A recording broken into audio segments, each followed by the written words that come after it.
into it. We roll. We don't even introduce best way to people do it. no more. Oh, what's really good? We got Lucho in the building. Welcome to the Slide Thru, episode 51. You already know the vibes. 5150 in this. Yay. Man, it might have to be a party in here right now. We got Lucho in the building. We got to give him a little bit of an explosion right quick. Everybody, man, this is my guy right here, everybody. What do y'all know about Lucho? What's good man, tonight, they don't know bro? nothing, but they finna find out right quick. How you doing, man? I'm blessed. Yeah, blessed. Honestly, I woke up and I was like feeling sick all day. Oh no. Yeah, all day. I had a headache. My nose was all stuffy. Like, what? I was like, man, I think I had like the prerequisites for some churros going on. But I was like, man, I just been yakking on this kombucha. You feel me? And I'm feeling better. Yeah, the kombucha will get you back. It'll get you right. You on that gut health. Yeah. Oh yeah. That's like where your immune system lives too. So people don't know that. They got to take care of their gut, and then they won't get sick. I'm not a huge fan of kombucha no more. I feel like I was drinking too much of it, and I think it made me constipated, believe it or not. Really? Well, there's a lot of probiotics in it. And so it shouldn't back you up. That should like clear you out. But if you take too many probiotics, so the people who have to take a lot of probiotics, if they take too many, it actually makes it harder for you to poop. Did you know that? Yeah. What you want to do is you want to take a prebiotic about 2 hours before. Right. Yeah. You take a prebiotic and then you take the probiotic and then you take some water with that. That's the part. I think that's the part people don't really know. They just think probiotic and I'm gonna take this and I'm gonna be able to do my thing or whatever. I tell you what, I didn't have that problem over the weekend. I was just talking about alcohol shit. Dude, well, alcohol and then all of the pastor tacos I was eating and just everything I was eating. It wasn't like churro style, but like I was ready. And I'm still experiencing that till today. Cause you know what? I actually got a whole bunch of chips from the little corner stores out there, or whatever, and brought them back. And so I got the hot Cheetos, but they're different than the ones out here. Like all of the chips, like anything that's, like snack style out here. It's real. It's different. Over there. Like, they make it different. Not I'm that like, why can't they make it this good? Like Tostitos, they got a different one out there. They got everything different out there. Even the Doritos out there are different. Yeah, they all taste it. The cheese tastes different. It's all different. You want to know what the difference is? Out there, that shit is smacking, and out here, it's all fucking garbage. I know, for us. That's real talk, though. I think it's because everything is like pasteurized out here, and there's different and processed.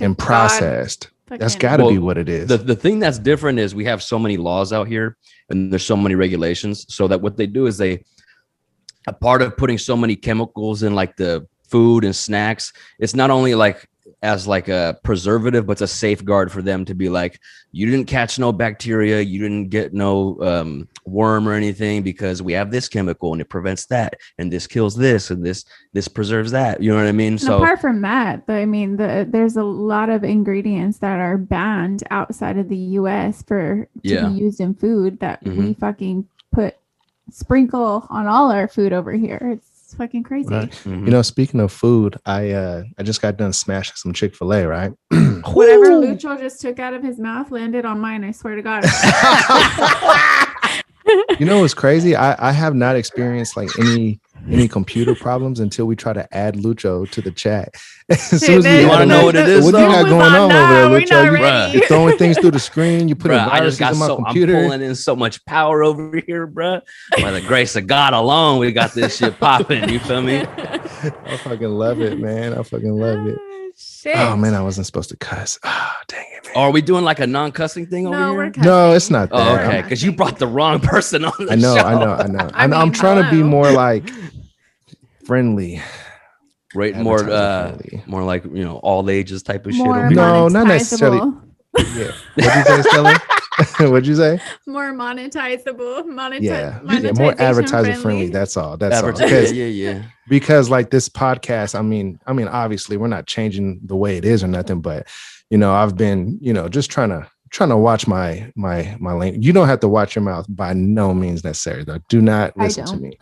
Yeah. In no way, shape, or form does the statements of Lucho more reflective views of this show. We already know this episode is not getting monetized. Yeah. This Bruh, nothing I do gets monetized. It does, though. Yeah, Lucho's podcast isn't getting monetized for jack shit, dude. I listen to that. There's no way. 51, we're just gonna chalk this one up already. Facts. He's just gonna have to count on viewer donation.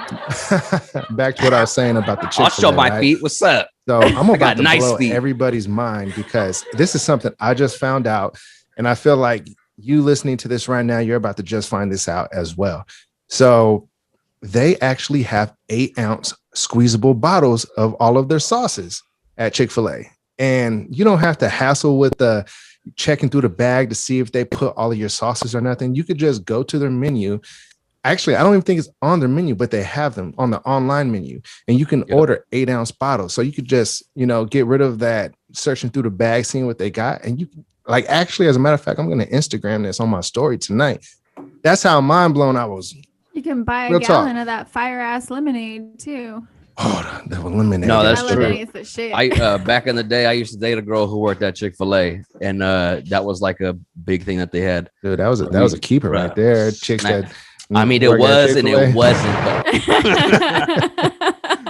Real talk, man. That was a keeper right there. I would have stuck with the Chick-fil-A. Actually, you want to know something crazy? Speaking about sauces and Chick-fil-A, I actually broke up with a chick before because she didn't get me any sauce after buying me Chick-fil-A. Ooh, true story. Yeah, she didn't kind of respect it though. You feel me? That's disrespect. I don't respect it. You don't respect it. How many times did you make her come? Every time you had sex? Well, you asking me or Jimmy? No, the one who breaks up with chicks over fucking Chick-fil-A sauce.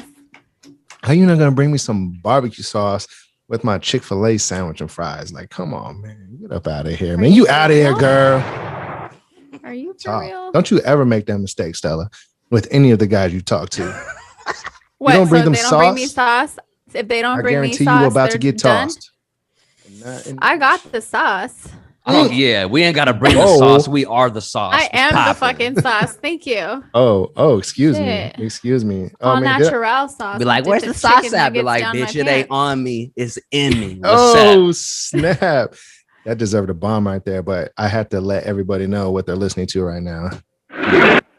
We have any more bombs, people are gonna think this is World War II. You feel me? So it's sad. It's the Side Friend Chronicles. Hold on. It's the Side Friend Chronicles.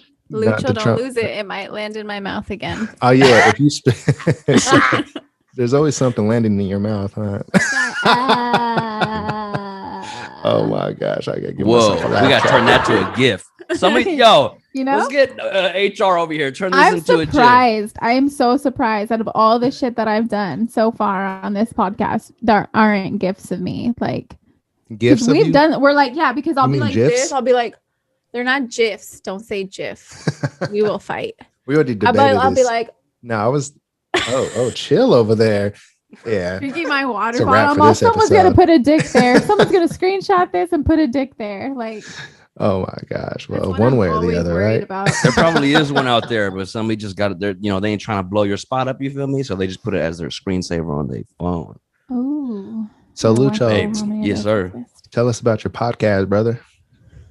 Oh man, is it a podcast or is it just me just airing out all the grievances of my life? It could be that. It could be a podcast. That's my favorite part of the podcast. Yeah. So pretty much fucking laugh. Well, my laugh? Your laugh. See, that's so like wild as hell to me. I'll be like listening and I'm like, this fucking guy, I swear to God. Like your laugh. Either everybody likes my laugh or everybody fucking hates my laugh. And I got like 7 different laughs and I can't control any of them. Yeah. Can you give me a sample right now of the laugh? You gotta be funny first. I can't. Oh shit! I'm pretty sure throughout this show there'll be different. We're gonna identify all 7 guys if you're listening to this. Yes, yeah, we're gonna identify all of them. Facts. Gotta turn them into sounds on our thing. Put it on the podcast. So my podcast is pretty much I don't know. You kind of immortalize yourself when you put yourself out on the internet, and I've kind of I've been doing music like the last 10 years, and like the last couple years I kind of just like, bleh. Like I'm not like over it, but I'm like completely like uninspired and unmotivated. Right. And I was just like, fuck, I gotta do something. And like me and my partner Chip, like we have like this rapport and like chemistry. Like that was like one of the first friends I made like when I moved out here in California. And like we just like our banter with one another. Like I don't find anybody funnier than us two when we're just kicking it, talking that good shit. Yeah. And like we always have conversations and we're like, fuck it, bro. We should be doing a podcast. And I was like, you know what? Fuck it. I know how to do all this shit. Let me just fucking, work some of that Lucho or more magic. You feel me? And we'll go ahead and get it popping. And then one day we just said, let's do it. We fucking did it. And like, I mean, we don't have a ton of viewership. The algorithm don't love me. That doesn't matter, man. Anything, like, but I just have fun doing it. Yeah. It's fun. And like y'all, like Dave, I've always supported anything Jimmy does, like since day fucking one. Like Jimmy's always been. You were there. Jimmy probably don't have a as good a memory as me. But like Jimmy's always been like the big bro. Like I've known Jimmy since I was like 14 years old. I do remember. And I remember the first time. Well, not the first time I met you, but I think the first time that I have a memory of meeting you was inside that Mexican restaurant over there off of North Texas, over there by the Mexican meat market, kind of. Do you know what I'm talking about? Nah. See, you talking about you have a better memory than me. Look at you. You don't even remember that. No. I think but we have different memories. My first memory is you remember Portia and Rudy? Yeah. Those are my godparents. Word. So, yeah. So it was, I don't know if it was Megan or Ashley's birthday, but it was one of their birthdays and you slid through. And this is Megan? Oh my goodness. Yeah. Wait, we go back to Megan Ashley days? Yeah, that's how far we go back, bro. So maybe his memory is better than yours. Wait a minute. Jimmy. Whoa. Talking that shit. Time out. Wait. Yeah. Portia and Rudy. That's wow. When you said Portia and Rudy, I don't know why I was thinking somebody else. Portia is Ashley and Megan's mom. Yeah. That's crazy. Tell me more now, because I don't even remember this. So like I just got out of California Youth Authority, which for people who don't know, that's like the youth corrections for badass kids. And it was one of their birthday. I just got out, and like this was back when I was like on my banging shit, but like my mom has been oblivious to like my entire like nefarious ways in life of crime up until like maybe like my 20s. All right, don't bust yourself on this podcast though. Oh no, I've most things are past the statute of limitations, and I got a pretty damn good lawyer to this day. But I used to do the eyebrow thing, and with the slits. And my mom noticed you did the same thing, so she ran up on you. She was like, "Hey, what's up with this eyebrow shit he's fucking doing?" That's heck of funny, man. Like I don't want. She's like, he's fucking getting in trouble all the time. He just got released. Like he's always fucking hanging out with these gangbangers. Like what is? And my mom is white. For y'all who don't know, like I'm Chicano, but my mom, she's a white. I feel like I remember your mom though. Yeah, so like my mom, she runs up on Jimmy. She's like, "What's up with that shit?" And he's like, "No, that's a football thing." And she was what did she think? It was like your teardrops for like offing people or something? No, so like if you were a norteño, you'd put 2 on each eyebrow, or you'd put 4 on one, and then like all the scraps, you feel me? They would do some other shit. I don't really know. And yeah, it was one of those things. Man, that's crazy, bro. Just mentioning Megan and Ashley, man, that just blew my mind right now. I did not know that we go back to those days. Yeah. I told you I got a pretty good memory for the most part. And Portia and Rudy though, that's crazy, man. You know, you know how I don't want to put too much of their business out there, but that my first time going to Oregon was because of them. Yeah, because they had a boxing gym out there. Yeah, that's right. Cornerstone Boxing. Yeah, man. That's crazy, man. Bro, I've been boxing for like 10 years. So like I fucking Oh, that's right. I remember being at that boxing gym Cornerstone out there too. Yeah. I was man. Shout out to Ashley. How old were you guys around that time? Well, so Ashley, shout out to Ashley. That was like legitimately my first love. Ashley was. yeah. Where's the sound effects? Ay, pobrecito. She broke my heart though. She broke my heart. But that's when that's when you went to be a dog. Right? Yeah, I was gonna say that was the beginning. Thanks a lot, Ashley. Yeah, thanks a lot, Ashley. A lot of heartbreak occurred because of your ass. No, but that's crazy though, man. Man, that's wild, dude. I'm actually blown away right now, for real. Oh man, I got hella stories. Like Jimmy, because when I started high school, Jimmy was a senior in Fairfield High. I was a freshman, he was a senior. Sometimes Jimmy would give me a ride home from school. Fucking I remember one time we were in the I want to say like a C wing or B wing. I was like walking by and you was like, "Hey bro, let me holler at you for a minute." And I was like, "Yeah." He was like, "Hey bro, you need to stop kicking it with those fools because like they might be your friends and shit, but they are not your fucking friends." And I was like, "No, I'm good. Like it'll be good." Sure enough, I should have listened because I ended up getting locked up that summer because of them. Dang, fools. Man, see, and I didn't listen.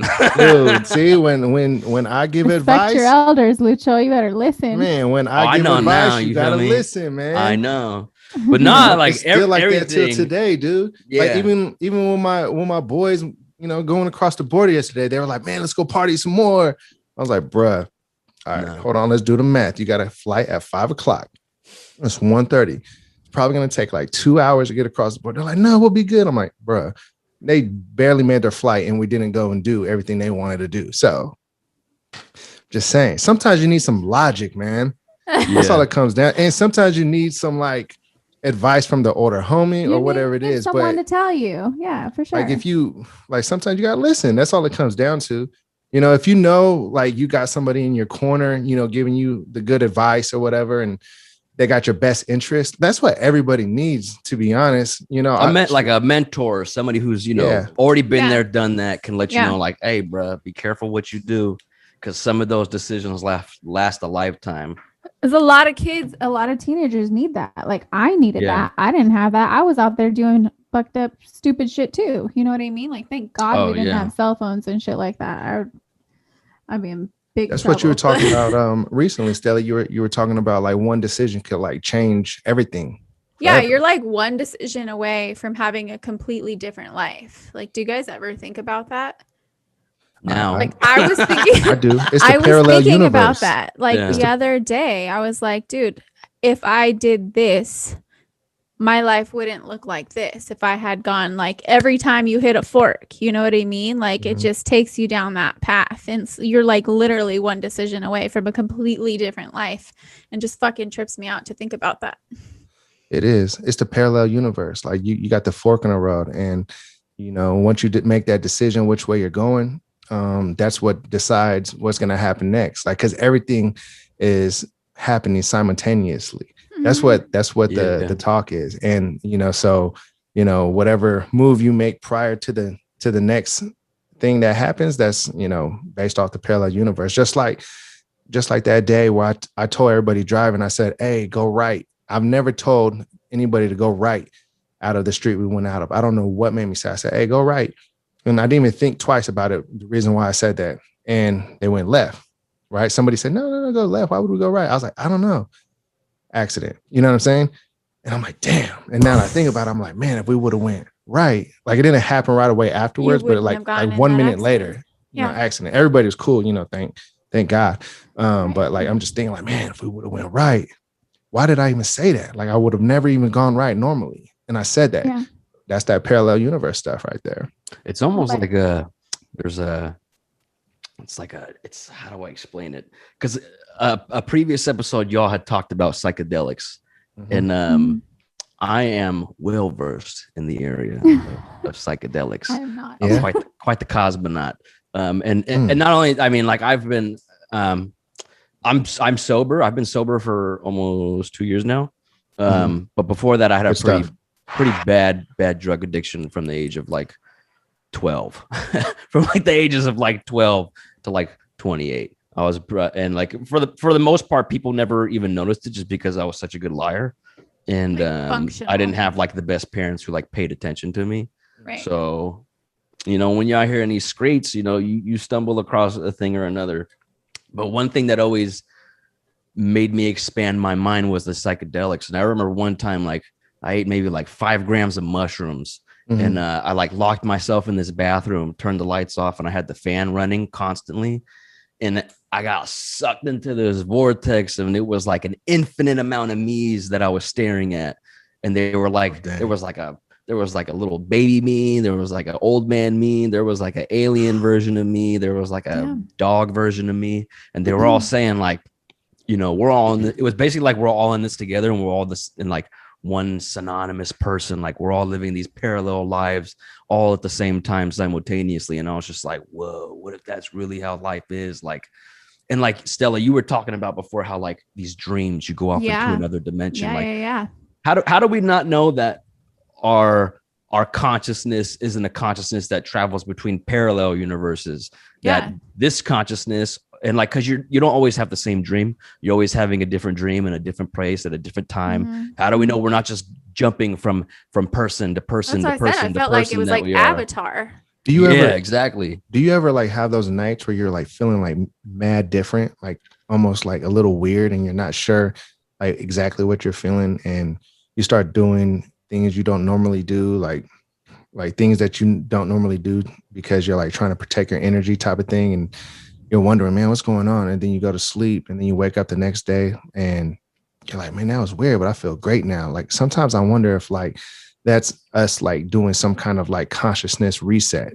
Yeah. And my doctor just tells me that's my bipolar disorder though. So see, that's what they want. That's what they want people to think. I don't take no fucking pills, dude. I don't trust that shit. No, like, that shit is like what is it? Like antidepressants, like SSRIs, like no, that's like, a good way to like put a bullet in your head. Like those things like are so bad. And they give that shit to kids too easily. Like my son got diagnosed with ADHD, when he was like 6, and they're like, we can give him a pill. I'm on, nah, he's good. Fuck that. Like we'll figure it out.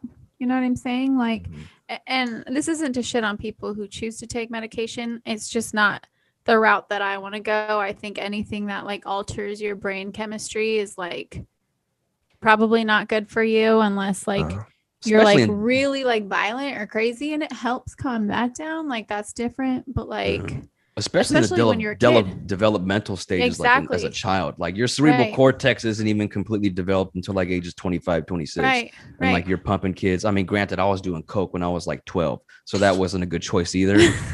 but I mean, I had nothing to do with that, ladies and gentlemen. I had nothing to do with that.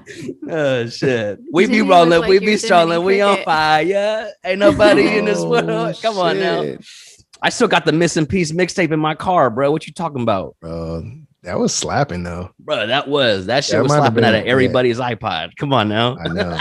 That was. Yeah. Do you have music of yours out on the internets? Oh yeah. I have to check it out. I got a couple tracks on Spotify. Mostly I've been working behind the scenes, working on other people's music. I had like a quick little stint over at Capitol Records and with the Sony Music Group. I worked on a couple of tracks like Billboard Hot 100, but like nothing ever like broke like top 10. I still get paid for that shit, which is cool. But like, kind of like Jimmy, like he's like a little unmotivated to do music. Like I sort of like am in that realm, but like every once in a while, like a producer will send me something. They're like, "Hey, can you help us write something for this?" And I'll be like, "Write something, bro. I'm trying to get on this bitch." What's that? I know that feeling too, though. Yeah. But I got like a whole album I've been working on like the last year and a half, and it's not done to my liking, but it'll probably be done sometime this year, and then I'll probably put it out. Yeah, bro. We'll have to. I already have, and like so I hit you up a couple months back, but like I still need that Jimmy Goods feature that's like 15 years in the fucking making. But I finally have it. I got 2 tracks for me and you. I just got to go in and record the chorus and shit, and I'll send it to you. Bro, I'll drop it on there for sure. I got you, bro. Jimmy, I always feel like Jimmy's like, to me, I think he's really talented.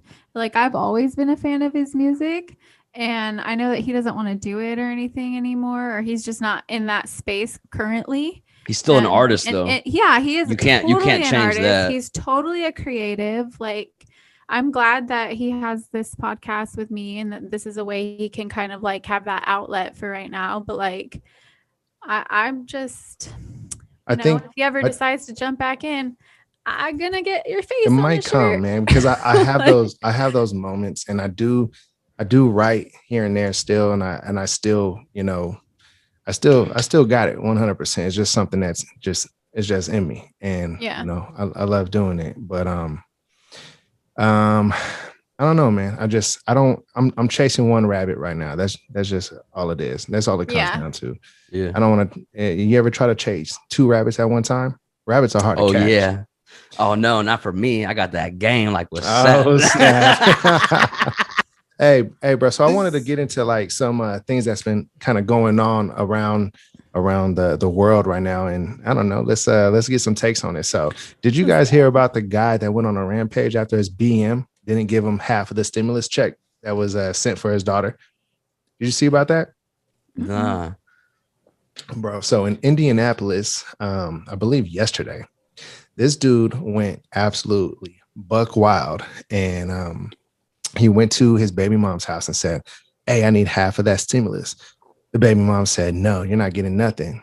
And then they came to agreement on like half of it, right? No, she said, I'll give you like $300 of it. Dude said, "No, scratch that." Came back, and he off like 4 people in the household over a stimulus check. What a bitch. Right. That's crazy. That's not shit though. Like people don't understand how easy it is for some people. Like they're like literally one little thing away from you from completely losing it, right? Like he was one decision away from a completely different life. Right. Like people have been killed for less. Like I don't know why. I don't understand that because I've never been that mad or that set off. Mm-hmm. Like, well, I don't think the instance of like $1,400, like you said, it's multiple things. It's like over the course of this guy's life, he probably was taken advantage of. Mm-hmm. Never felt like he had any self-esteem.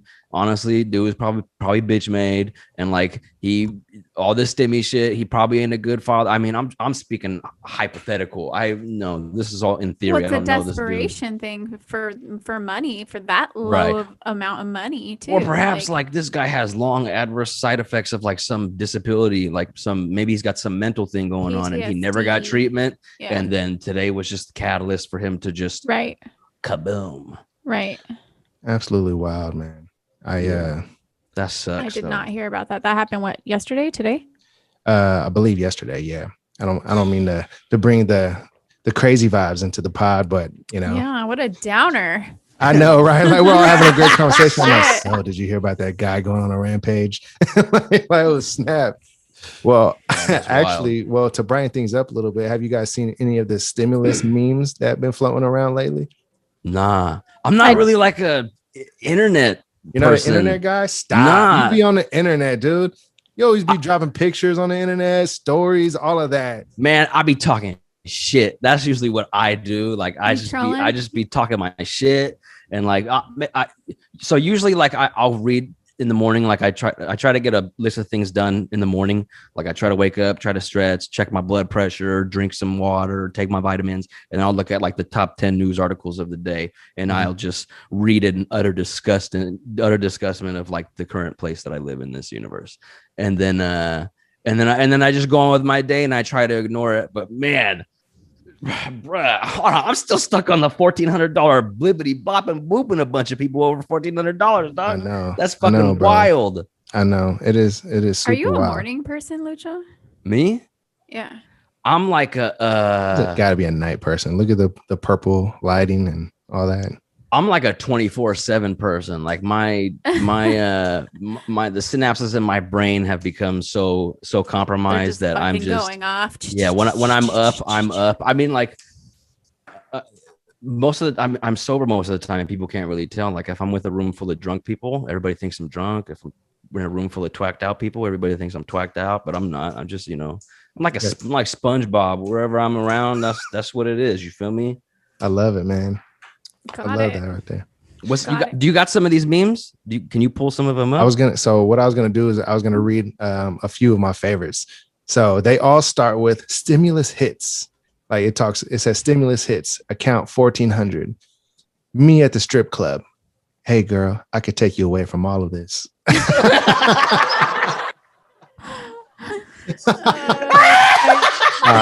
right. Here's my next favorite one. Stimulus hits, account 1,400. Me at McDonald's. Sir, here are your French fries. No, I said franchise. I did see that one. That was funny. What'd you say, Stella? I saw that one. Well, it was a video of a guy. He's all, no, I said franchise. Matter of fact, go get your manager. Let me talk to you. Like, you know what I mean? Like he was like dressed up in a suit and everything. Yeah. That's what it was. But I just I transcribed it away because I thought it was so funny. All right, next one. At PetSmart. Do y'all got lions? All right.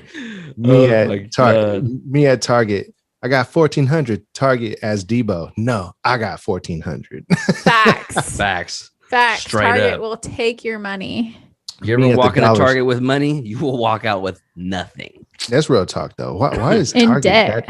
Why does Target got that kind of vibe? Like you just got to buy a bunch of stuff. Bro, Target's worse than the strip club. Shit. Yeah, they know what they're doing over there at Target. Jimmy said, well.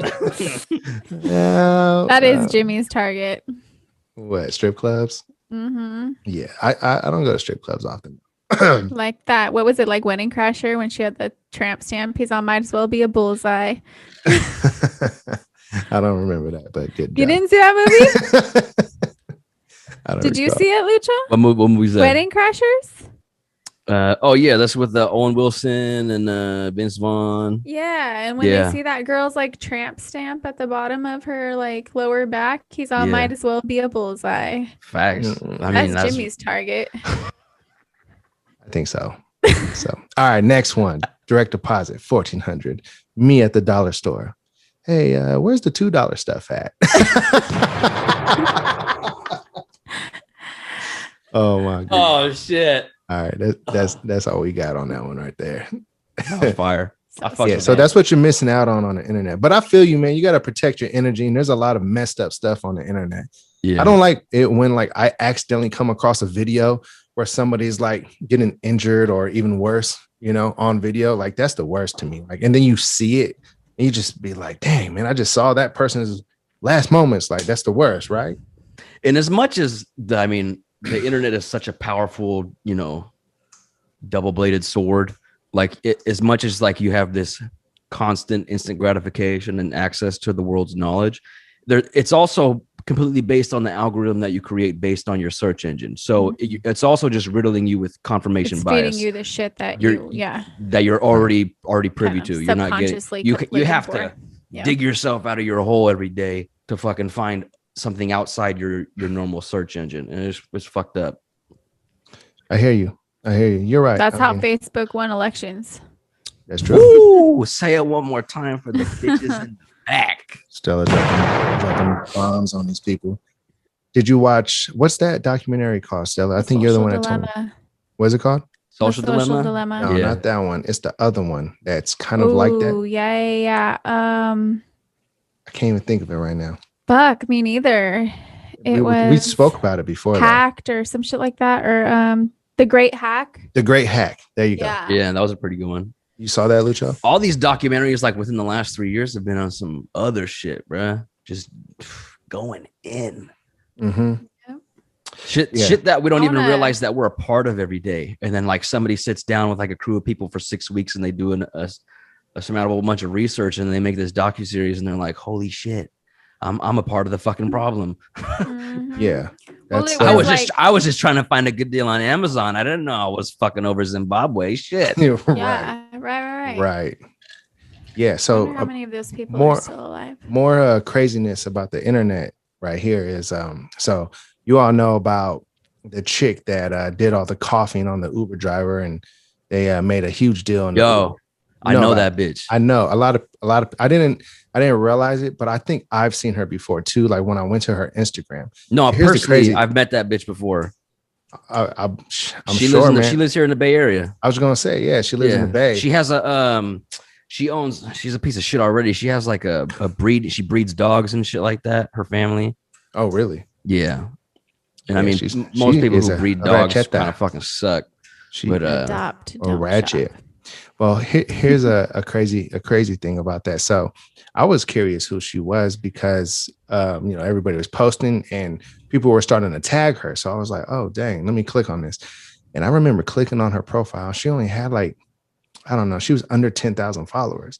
And now she's like dang near like bubbling. Like she's gained like over 50K followers since that happened.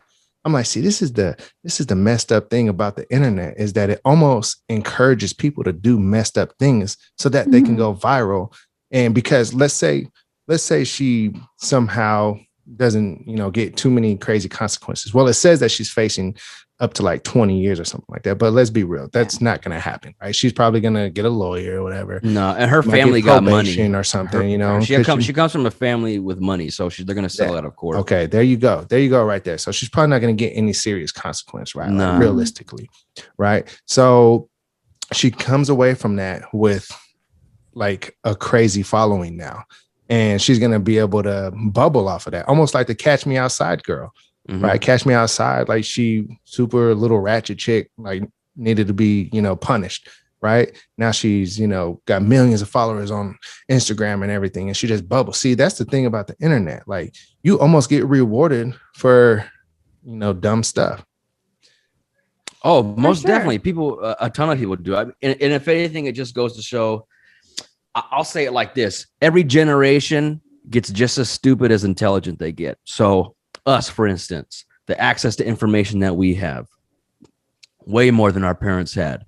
The average things that we know from ages 6 through 12 is at least 3 times as much as what our parents knew ages at the same ages. You know what I mean? But also you have the other half of people who are, instead of educating themselves, they're just fooling their heads with a fucking bunch of bullshit that's not going to do anything for them. And also, none of these people really know anything about like long money. This is all large increments of money in a short span of time without having the fiscal responsibility to have longevity in that money. And also, there's no skills behind it whatsoever. So I don't know what that white bitch's name is, the meet me outside, catch me outside girl. Oh, yeah. Okay, yeah, she got a bunch of money right now. Cool, that's awesome. Let's say the economy crashes tomorrow. You got no fucking money. That money ain't worth shit. What skills do you have? Okay, you gonna be pumping out these trash ass songs forever? No, just like anything else, people gonna get tired of your ass, and you ain't gonna be worth nothing in the entertainment business. So you're gonna wake up one day, you're gonna be 45, your fucking looks are gone, you have no fucking real talents or nothing to utilize in the real fucking world. So what is your value at that point anymore when all that fucking money is gone and nobody wants to see you no more because you were never talented to begin with? You were just a flashbang in the pot. You feel me? A lot of these people are setting themselves up for failure. Well, here's that already happens to hella artists. I mean, like, yeah, that probably happened to a lot of artists, especially during the pandemic, because they weren't able to go out and perform. So, if they're spending their money like crazy, most of them don't make money off of their record sales or their streaming or anything like that. No, it's all, and that's artists today in general. Like, depending on the deals they have, if they're not selling merch and constantly performing, they're broke as fuck. That's one thing I learned in like the music business in like the last couple of years. I've literally, like, I'm in the studio with people and like who are fucking world famous and like they're broke as fuck. And I'm like, yo, you're wearing fucking Balenciagas, you got a fucking $50,000 Rolex, and you're asking me to for $20 so you can take an Uber to fucking get down to Beverly Hills. Are you fucking kidding me? Like, the fuck? Like, it's wild. Yeah, it is wild. See, that's the part about being an artist that drives me crazy, is that image part about being an artist. Like, like that's the part that is like whack to me, like trying to portray an image. It's weird. There a lot of them are just fake as fuck. And then like it's nice when you have wear like his old Converse. What? Does G-Eazy still wear his old Converse? Because I remember him in the beginning. He said that's not going to change about him. No, that fool is deaf. I knew that fool before. we knew that fool before he fucking popped off, and like that dude has definitely changed. Yeah, totally. Yeah. And like, but then there's also people like I know, you guys know Anderson .Paak? Mm-hmm. Yeah. Okay. That new song with Bruno is fire, by the way. Oh yeah. He recently dropped something with Bruno, right? Yeah. Fire. Yeah. I've known Brandon for fucking ever, before he was Breezy Lovejoy, before Anderson .Paak and all that shit. And like that dude is the exact same person he was then that he is today. And that's why he'll win. That's why he'll continue to have longevity. Oh yeah, I mean the guy's already got a Grammy, and like he's, you know, and the main thing is, he, aside from being an artist, he's a family man, and being a family man comes first before the business, because like most artists, it's just a fucking business. Like that Hollywood shit is not fucking real, and that's one of the. I think that might be what it is about music for me, is like the whole business part of it is like whack to me. And then like trying to collab with artists and people act too good and shit like that. That shit drives me nuts too, man. Just everything that surrounds like the business of it, dude. There's nothing genuine about it at all. Like you can't just appreciate the art, and it no longer becomes about the music, which we all get into it in the beginning. And it's all payola these days too. Like it doesn't even matter if you got some fly shit. Like you got to pay someone, you know, you got to pay DJs to play your shit. You got to pay this, you got to pay this person. Like it's all payola. Like it doesn't matter if they say, hey, payola is illegal, but it's really not, because nobody wants to even be on a radio no more. They want to be the top 100 on Apple Music or top 100 on Spotify or something like that. And there's people you could pay to make that happen for you. Yeah. Streaming totally took away any power of the radio stations, because back in the day, you could submit a song and you get spins on the radio off the weight of the song alone being hot. Right. Now you got to, now you got to pay an arm and a leg to get on the radio, but nobody's listening to the fucking radio anymore, because everybody has their own streaming services. And then you want to talk about getting like Spotify placement on a playlist. Whew, shit, you got me.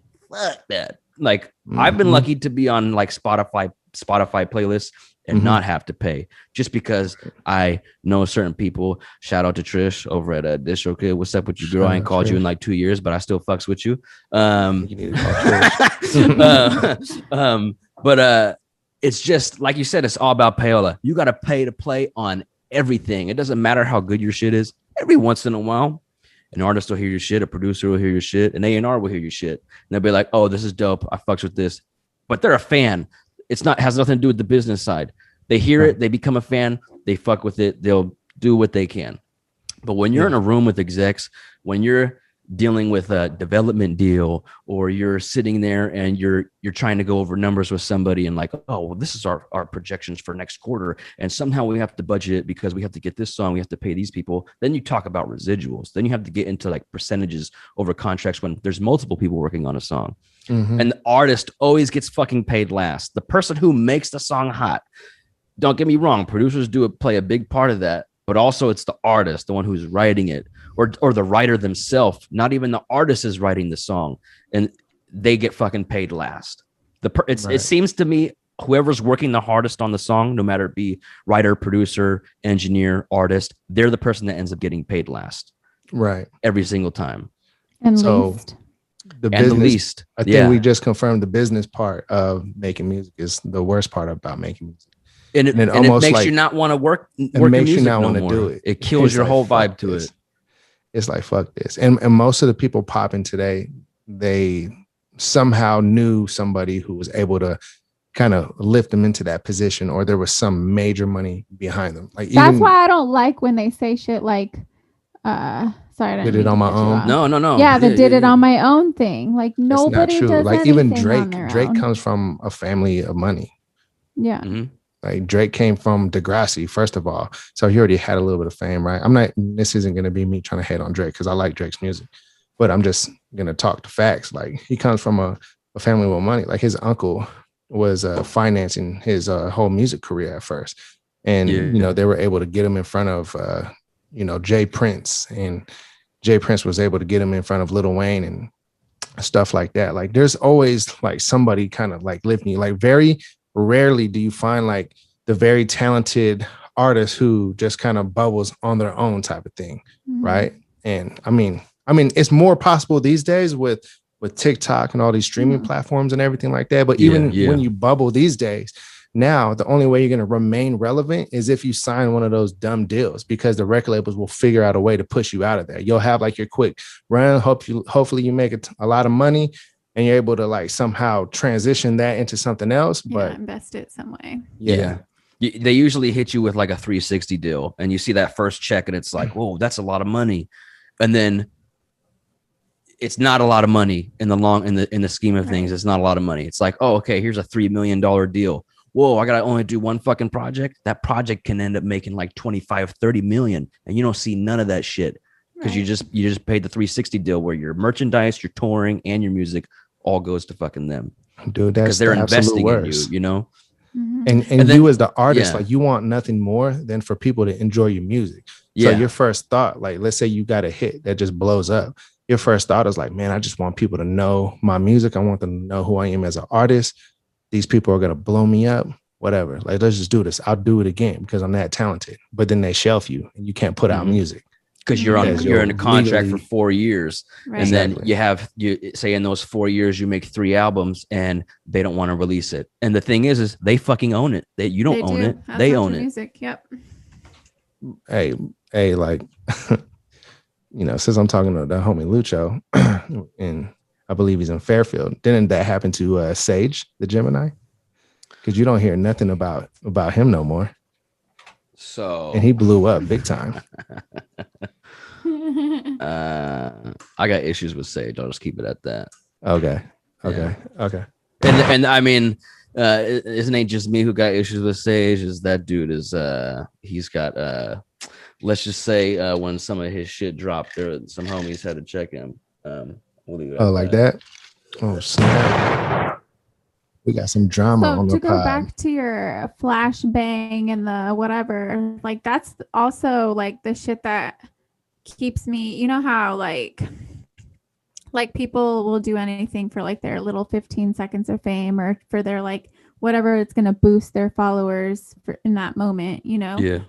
Like that is part of the reason why I'm very like not like half naked on the gram. You know what I mean? Like, cause there's those chicks who'll do all these things, right? And post these like pictures and it grows their following really fast. But like, that's only going to last so long because like, that's going to fade eventually. You know what I mean? Like there's a lot of like you said, a lot of people do these things, but there's no longevity in it. They're only thinking about right now and what's going to get them paid right now. And the thing is, a lot of that is manufactured. Like a lot of them women are not popping like you think they are. Right. Like you'll see a girl who's got like 120,000 followers. Maybe like 5,000 of those are real people. Right. And the rest of them are none of them. I spent some time living in LA. And one thing I noticed is, I mean, I'm not going to speak on, I can only speak from my experience. I'm not going to put anyone's name in it. Most of them are on drugs and this social media lifestyle, it just feeds their drug addiction. And I mean, I talk about that shit a lot because I mean, I got homies who are dead from fucking ODing. I've OD'd twice. I've gone to rehab twice. I fucking knocked on the devil's door more than once. And I'm constantly trying, you know, if there's any good I could do out of the fucking horrible things I brought into the world, it can be not preaching, but just telling people from my own experience, like the pitfalls of life and how to avoid them. And most of those people are all fucking on drugs. Like they're on coke, they're snorting heroin. Some of them have upgraded to shooting heroin. They're literally destroying their brain by popping Molly daily. They're fucking popping all these pills like instant. Don't get me wrong. I used to get bent off some instant release. Klonopin was popping, but it's horrible. Instant release what? Klonopins. It's like I believe it's classes like a barbiturate or an opiate. Just pills that the doctors be giving to you because they want you to shut the fuck up. You know what I'm saying? But like tons of shit, and everybody in LA is on something. And the social media lives, they're not even thinking about longevity. They're all living in the now. You know what I mean? And the majority of people who are in LA, they ain't from LA. Half of them motherfuckers ain't even from California. Right. Like I used to kick it. There was this Vine guy that I knew had like maybe like 3 million followers on Vine. I was just living in his apartment for like a week. This dude wasn't doing another dude from like Oklahoma. These people are like straight out of high school and they move here because they made 2 Vines And then they thought they were going to be the next fucking biggest thing. They come out here, they get an agent, they get their own apartment because they're making money through ads on this app. Well, what fucking happened? Vine fucking disappeared. Then those people tried to go to YouTube and they didn't pop off like they were on Vine. And now those people are just drug addicts living on the streets. They're probably on Skid Row right now. You feel me? Or stuck in the cycle that is living or in stuck in California, the perpetual cycle of just hating themselves and doing drugs, working 3 jobs, struggling, and they're still got it in their mind like, I'm gonna make it one day. Right. It's like, nah, like you should have had your priorities straight before you even fell into that bullshit. Right.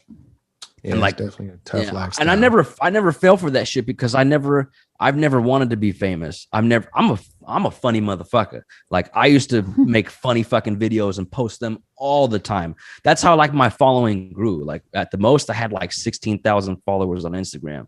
And then I just disappeared. I was like, this shit is boring. Like in order to keep up with the algorithm, I got to spend 10 hours a day on my fucking phone. Like, fuck that.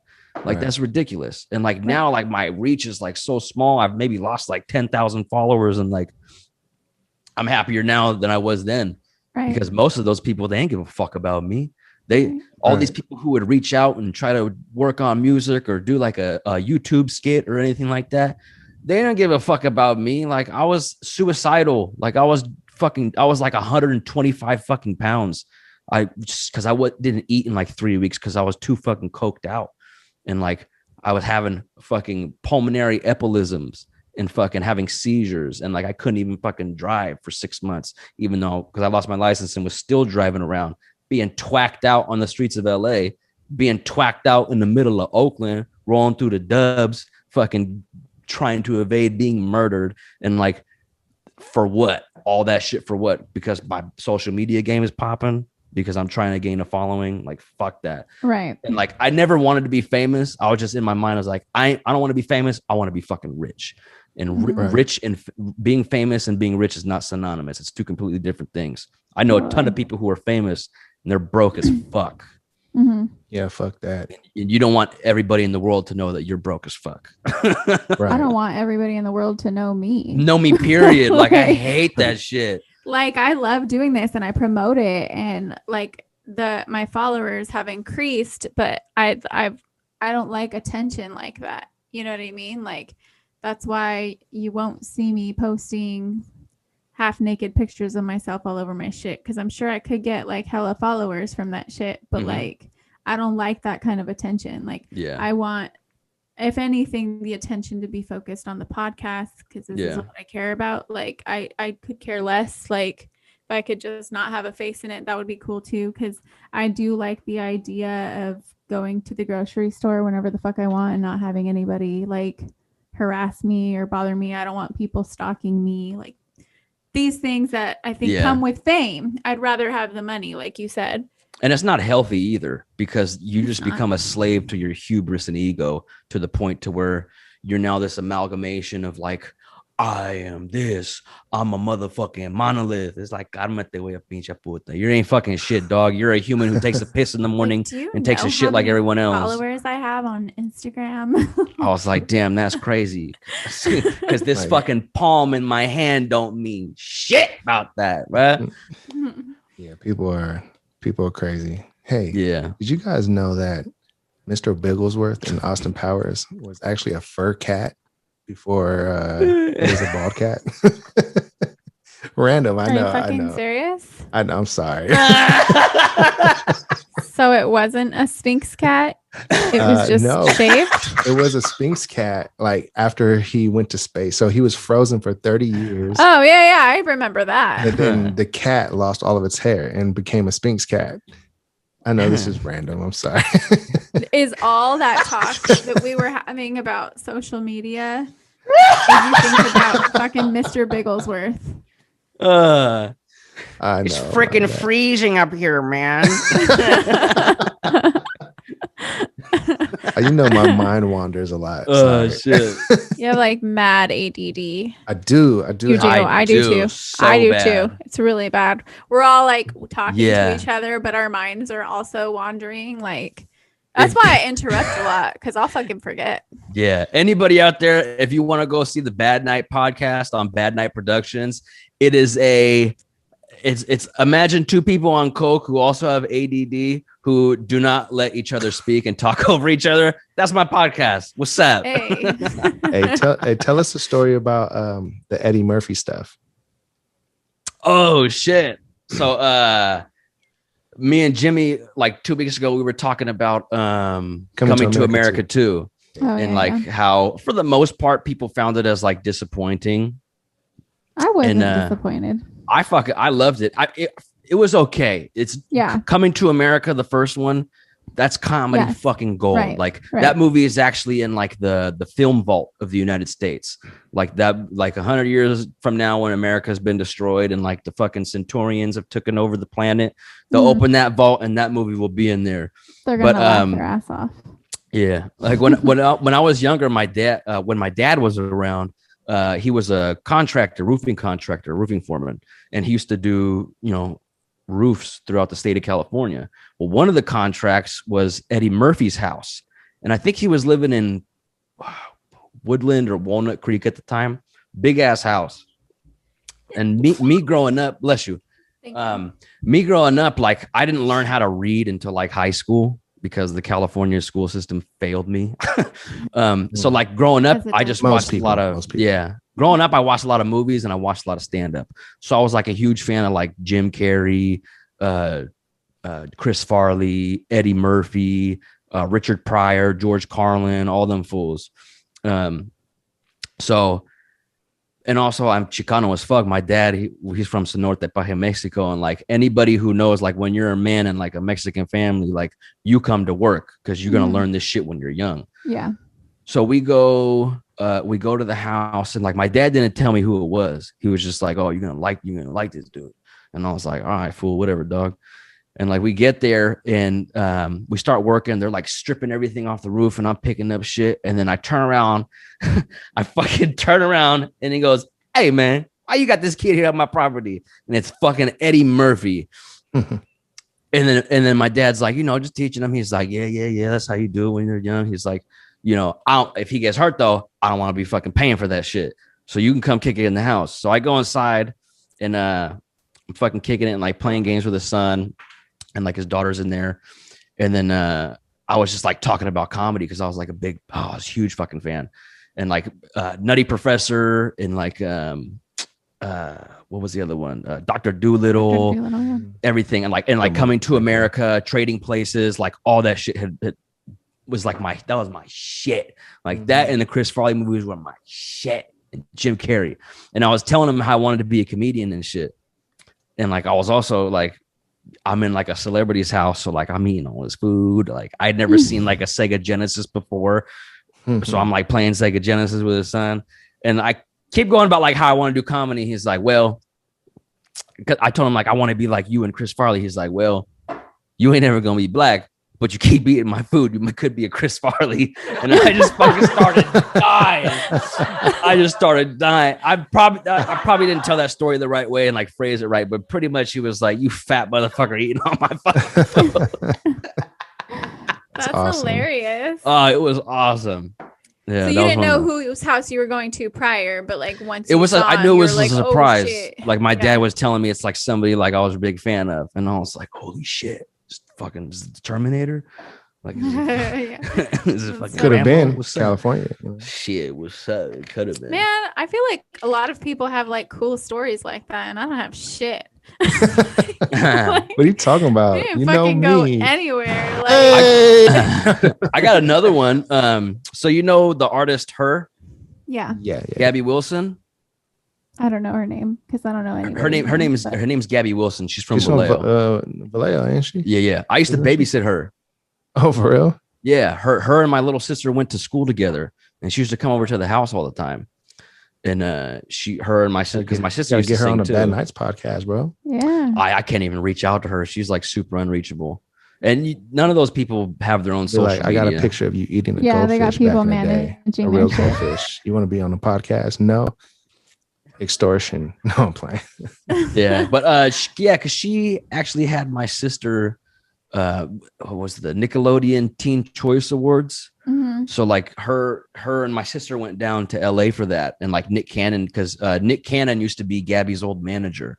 Oh. So like they stayed with Nick Cannon for like the weekend and like went to like Millennium Biltmont Hotel and all that shit. Nickelodeon. They took them to like the after things for like the Jonas Brothers are there and like what's that chick's name? Ariana Grande. Ariana Grande. She was there. She's a baddie. I don't know, bro. She looked like a little kid to me. I can't even like. No, I don't she know, don't look bro. like a little kid. She don't, not no more. Have you met? No, I've seen her in person. She looks like a little kid. Does she really? She's tiny. Yeah. She's so tiny. I've never She's seen her beautiful, in person, but she is very tiny. Like how tiny are we talking? Gorgeous chick. I mean, but she's like super small and she looks like she's in middle school. And okay. Yeah, that stuff starts to fuck with my mind. Like seeing like somebody. Am I a pedo? Like, you got me messed up. Don't get me like that. You got me messed up. But surely not that. And you just said a trigger word. This episode is done with the monetize. I'm not even gonna try to monetize this episode. Shit wasn't gonna get monetized. We knew that from the gate. Oh fuck. Oh my God. You're all messed up.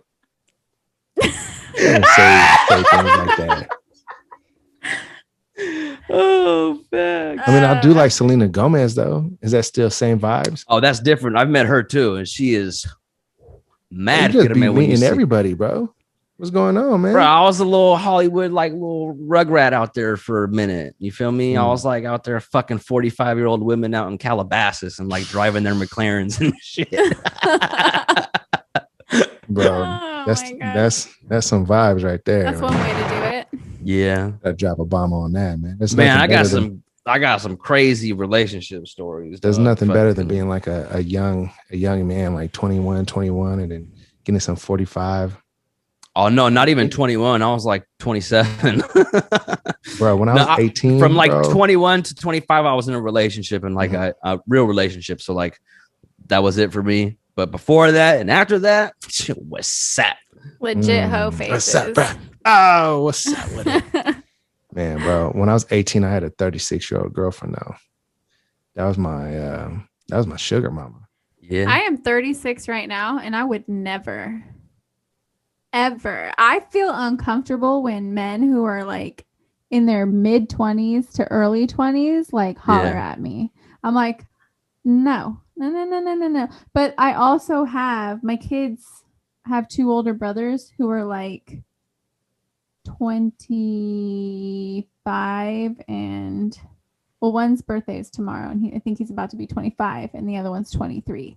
So like it feels weird. Like I think it's weird when people date people who are like as young or younger than their kids, you know, at a certain. But I think it's almost like a sapio thing to where they're the mental stimulation side of it, because I was 19. I dated a woman who was 35 when I was 19. No, I get it. And the oldest I've ever dated was a 54-year-old woman who was older than my mother. That's crazy. She was bad as fuck. I could never. Like, I think too, I think part of it. Oh, she was like on the verge of like retirement, had like been married twice, never had any kids. You could have got married and divorced in like 6 months, bro. You're taking half her shit. You had time. Today, but I got time, cuz. I think too, like a lot of the times younger guys, like when I think, okay, for me at least, and I know a lot of women that are in their 30s also feel this way because they're my friends. Mm-hmm. When you're a 30-something-year-old woman, you're really becoming confident with yourself and like you're not really tripping like you were in your 20s. You're not worried about being labeled certain things. Like you're really coming into your own. So I think that with that confidence and how that translates into the bedroom and those activities, like young men are like, this chick's gonna teach me something, or like she's about it, she's gonna do this. Never for me. So really? My experience, never. I don't mean to gloat. I don't know anybody who's been with more women than me, like 100%. I don't know one single. Like I don't mean to like be like, I honestly have no clue how many women I've been with. In the year 2019 alone, you got to guess. Over 50. Or 50 easily. In your lifetime? Yeah, easily over 50. In 2019, 2019 was like my Tinder year and my Bumble year. And are you saying 50 in 2019? I'd say like maybe 30 in 2019 alone. I was going on dates like every weekend. and like every 2 weeks I was like with a different woman, and like half of them, some of them, it was just like, this is like for tonight, right? Because I'm also, I have 5 sisters. I was raised around women, so I know how to treat a woman, and I'm not a fucking scumbag piece of shit. So like if there's a woman who, and like there's a ton of like I chimed in last week on the pod, like there's some women like I hooked up with, and I was like, we should probably just be friends, and they're like, okay, yeah. And then like we're still friends to this day, cool friends. Like the majority of my friends are women. And like like aside from my partner shit, like I just kick it with women, like my homegirls all the fucking time. I love because women. Yeah, I love women. I love kicking it with women, and I have my effeminate side. You feel me? Like I'm still the realest motherfucker in these streets, but I also have a feminine side. Like I groom myself. Like you feel me? My eyebrows is what's up. You feel me? I got good fingernails. I got nice feet. You feel me? Hey, I'm moisturized. Foot cam. What you got in the cologne drawer? What you got in the cologne drawer?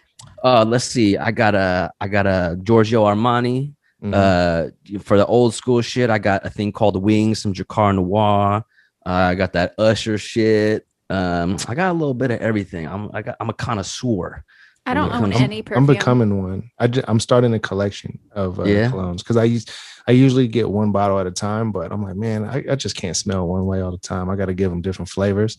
So recently I got the Versace Eros Flame, and that one. Let me tell you why. Because I'm not typically a huge fan of the sweeter colognes, but that one particularly, I get compliments a lot, and usually it's like later on in the day after spraying it, like 10 hours later, and then I'll still get a compliment. That's not usual for cologne. So that's the reason why I like that one, because I had to sample and I would spray it and I would go to work in the morning and I would still smell it later on after working all day. And I'm like, damn, I still smell like a snack right now. I gotta get me a bottle of this. So yeah, that's my most recent that I'm adding to the collection. But I'm trying to make the collection big. I'm trying to have like 20. That's 30. One thing I will say that being with older women taught me. It was the cologne thing, because like, I mean, I was never like an Axe body spray fucking bruh, but like I would have like cheap knockoff colognes, and I don't want to say her name. Just say it. Fuck it. Huh? Just say it. Fuck it. It's older woman Mercy. So bro, you talking about my auntie? No. He's like, oh shit, is she? He had a moment where he like really considered that. He's all, fuck. I was like, wait a minute, what?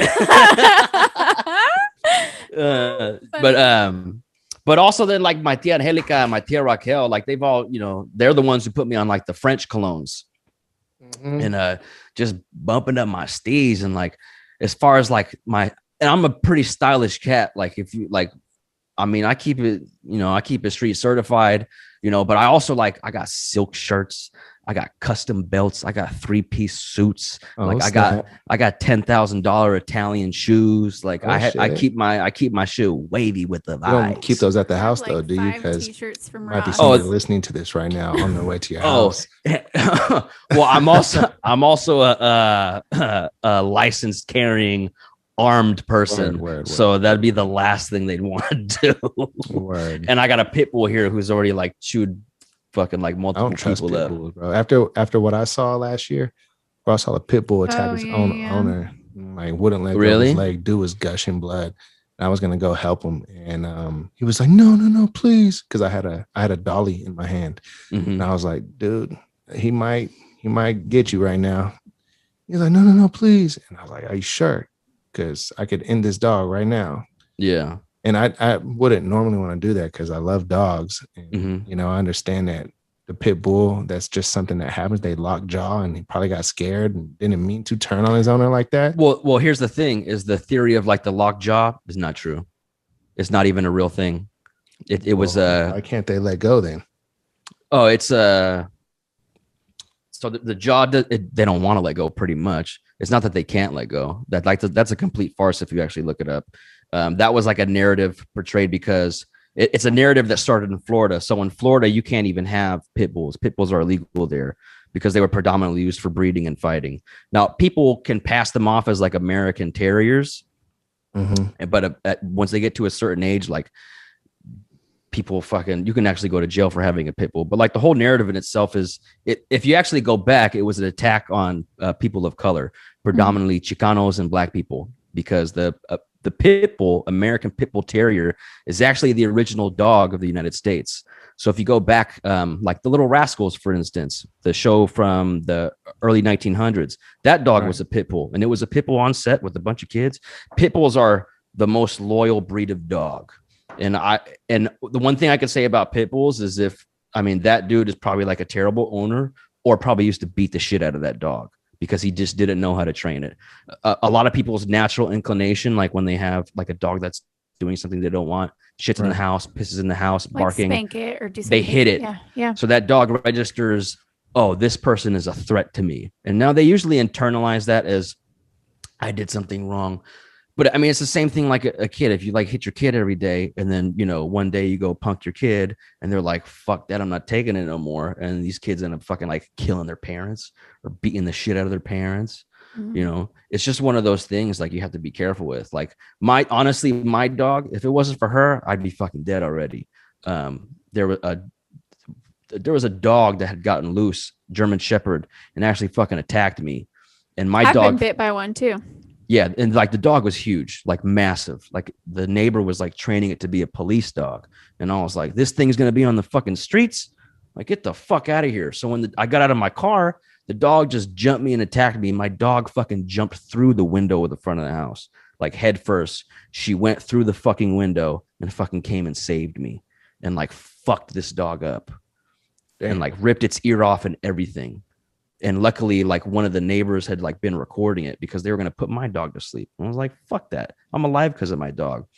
Yeah. I had 2 people break into my house, and I was held at gunpoint. My dog fucked them up. Fucked the shit out of them up. Another dog, we had a roommate that had a dog. That dog got out and tried to attack me. Like midair, the dog is about this close to my face with its jaw open. And out of the side of my eye, I just see my dog grab it by the face and slam it up against the wall and fucking just saved me out of nowhere.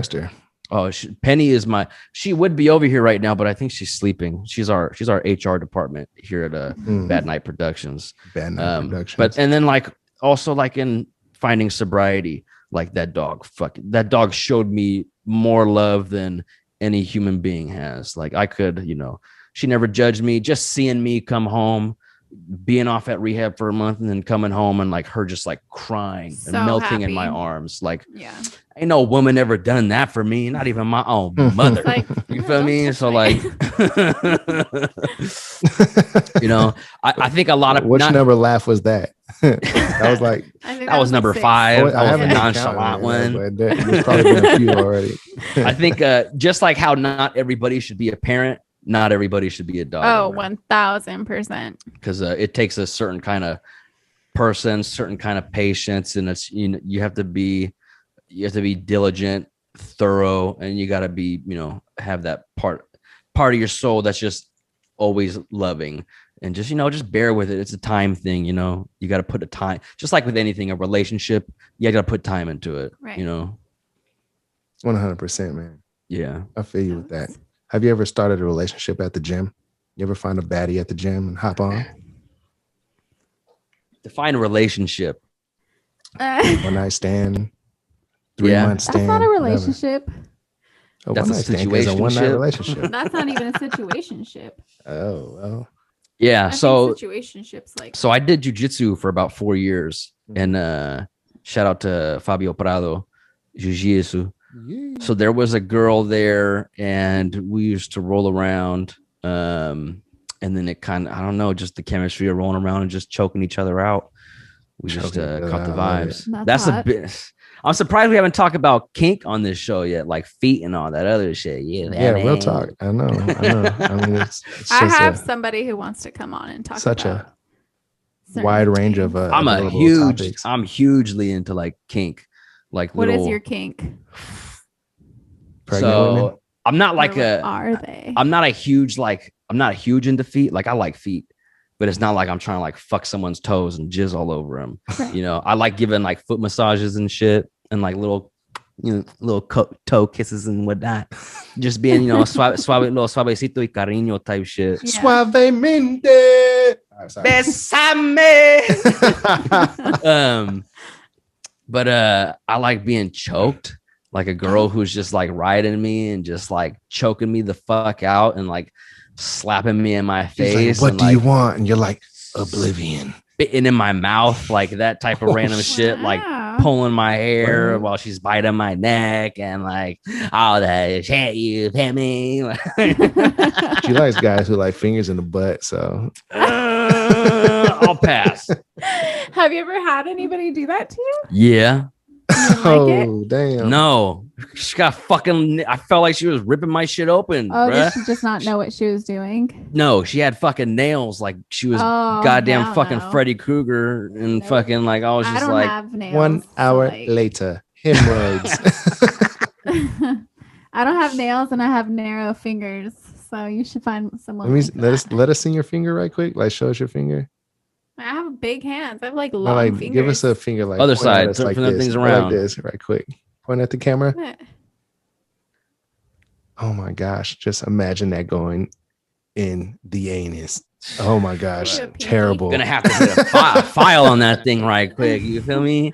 No, I had a girl fucking eat my ass out though. That shit was crazy, dog. Did you like it? Fuck yeah! I was like, what? What the fuck is this? Because she was going back and forth. She was going back and bruh. She had my legs in the air. I was like, what the fuck, dog? She was fucking choking on my shit, then eating my ass, then choking on my shit, then eating my ass while she's jerking me off. I was like, bruh, is this what these bitches be going through? No wonder they out here squirting across the fucking room. Shit. Oh my god. Man, I'm not even gonna try to get this episode monetized. This episode is sponsored by Burger King 90s cups, the Jungle Book. Get yours today. Hey, I still got some of those at my mom's probably. I don't got them here, but probably at mom's. What did you say, Stella? You good? I said my aunt has all those. Man, I used to collect all the watches though. All of the Burger King watches. They had fire watches. I don't know if you remember that. Vaguely remember that. Most of my childhood is like that shit got diluted in the drugs, and so like I'd say like ages like 5 through 8 I remember pretty good. Then like 12 through 15, and then like 17, 18 for Shelly can't remember shit. 20, 21 can't remember shit, and then like 23, 25 because I was in a relationship and like traumatized the fuck out of me, and then age 27, I don't remember nothing. But then I came back like 28, 29. So you ever see yourself getting married or what? Fuck no, never. I did at one point, and then I was just like, you know what? I don't plan on being around that long to fucking find out. On, you gonna be and around. then like, I don't know, man. I've always wanted to have kids, but like, I don't think that's gonna be a possibility for me. Mm-hmm. Fucking, I've tried getting girls pregnant and it just don't happen. I'm wondering shooting if, like, blanks or what? No, I don't shoot blanks. I'm out here shooting that Uzi, that. Yeah, but it's just the guys in it don't. They're not very swimming. Yeah, I don't. No, they swimming. I just don't think they got fully loaded clips. Like I don't think they out here with the right stuff, you know. And I think it's probably good that they don't make it then. Yeah, I think a part of it has to do with like, because I know like drugs can fuck up your shit. I think so. Alcoholism. I think that's why I'm always. I've been talking about this lately. I think that's why I'm always kind of like, in a way, uppity and kind of like seeming a little high in my mind, the way that I think sometimes. I think it might be because my parents dabbled around when they were younger and it somehow stuck around the DNA somehow. I don't know how all of that works. I'm not a scientist. Yeah, while you were in the womb. Yeah. But I also have this sensory thing that I just realized, you know, not that long ago, because I also get like, you know, like I'm just gonna just be, you know, fully out there right now. I don't talk about this all the time, but I get like anxiety and stuff like that, right? Oh, same. And it's a sensory thing. I only experience that when I'm in like crazy noisy environments. Like if I'm at a restaurant and like there's a whole bunch of clinking and clacking, there's too much too much input, too much happening at once. Like my sensory, overstimulated. I get overstimulated and I start having anxiety. I know how to control it because I've had it, you know, since I've been younger. Do you think maybe that might be a little bit of a PTSD? Maybe. I don't know. Yeah. I got diagnosed with Cptsd back in 2016. And I didn't know it because I was self-medicating. And when I first tried to get sober, I was like, man, what the fuck is wrong with me? Like the paranoia that I would have. And I'd always think like someone's trying to kill me. And like, granted, it was a lot of the interactions that I've had with people throughout life. The majority of them have not been positive, whether it's been like with the police or people in the street or people at school, people in my neighborhood, my people at home. I never really, and there's a ton of shit. Like I don't like talking about it. I probably shouldn't talk about it, but I just talk about it anyways, because if I don't, it's still up here. If I feel like once I talk about it, I feel like a part of that is just, you know, it's out in the universe. I'm not harboring so much of it and it's easier to cope with. And I think within like the last 2 years alone, like I started seeing a therapist and that's helped a lot, really a lot. I mean, everybody needs it. Yeah. Like I think so too. I still have states of like paranoia and anxiety and like I have a heart rate monitor and oximeter. I have it's called Wolf Heart. And you talked about having like the tachycardia. Yeah, I have that. I have the same thing. So sometimes like my resting heart rate will be like 145 BPMs. Yeah. Like I wake up in the morning and my heart is just like I'm on the treadmill. I've been hospitalized a couple of times because of it. And like they've told me that I need to have surgery. And I'm just like, yeah, but you said that shit's like 50% survival rate. So I'm gonna just keep doing me until the time comes. It hasn't killed me yet. Yeah. So, you know, if you say I got till 35, I'll wait till then. But the biggest thing is like finding healthy coping mechanisms rather than going straight to a substance or just flashing on people or like, you know, I think we can all agree, like, if shit ever popped off, we'd be the first ones to be like, what's up? Let's throw hands then, you know, get up with Toso, like, what's up? Like, ain't nobody really reaching for no gun right away. But where people like, if you got a problem, let's throw it down. Let's handle it. Now, as I get older, it's like, I kind of like all my teeth in my mouth. And you for surely ain't paying for that because we ain't going to court because I ain't finna say nothing. So like maybe I could just use my words now. And I mean, I don't mean to flex as like this grandiose laureate with this fucking pretentious vernacular and a plethora of words in my lexicon. But I try not to fucking be a pawn in someone's proverbial machinations. Like I'm not gonna get into this like throwdown. Like I'm like, all right, cool, brother, that's you do you. I'm not the high school kid no more who's now it's just like whatever. I don't need that stress because I'm never gonna see you again. You're never gonna see me again. And it's just whatever. This is a fickle interaction in our lives in this fickle fucking universe. And just let it go. And then the stress slowly fucking just dissolves from there, you know? It's just like I was saying, like just healthy ways to cope with things, and talking about it is the biggest thing. And that's one of the things like I do on my podcast is me and my partner Chip, we both been through some shit and we just talk about it now. It's therapeutic. Yeah, it really is. It's like being at the day spa. You feel me? Getting my mud mask on. I'm getting my heated rocks, putting that on letting that stress off my body, yada, yada, yada. You feel me? Like, it's good. It's a healthy way to do things, you know? No, because otherwise you go crazy one day and you shoot someone over $1,400 fucking bucks. Right. What's up? Like, that's crazy. That's true, man. No, you put everything very, very good just now. Actually, I couldn't agree more. It's fucking awesome. My bad. I tend to go on tangents. No, bro, I love it. I fucking love it. Yeah. It's vibing. It's vibing time. What, Stella?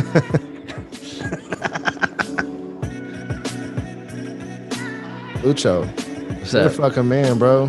Did I tell you that? Man, I'm just a regular old guy. I know everybody listening to this right now really enjoyed this episode. I think so. I did. I had fun. And I know that I don't even feel sick anymore. Feel good now? Yeah. We done cured the man. That's awesome, man. Shout out to sleep that. like a baby. Yeah, bro. So where could everybody find you on Instagram? I know you're not crazy about social media and stuff like that, but so people could find you. Where could I find you? Yeah, everybody can find me. Usually everywhere, anywhere on the internet is just straight up Lucho Amor. It's usually just one word. On Instagram, it's at Lucho Amor. Venmo at Lucho-Amor. Fucking in your mama's phone, it probably says daddy, but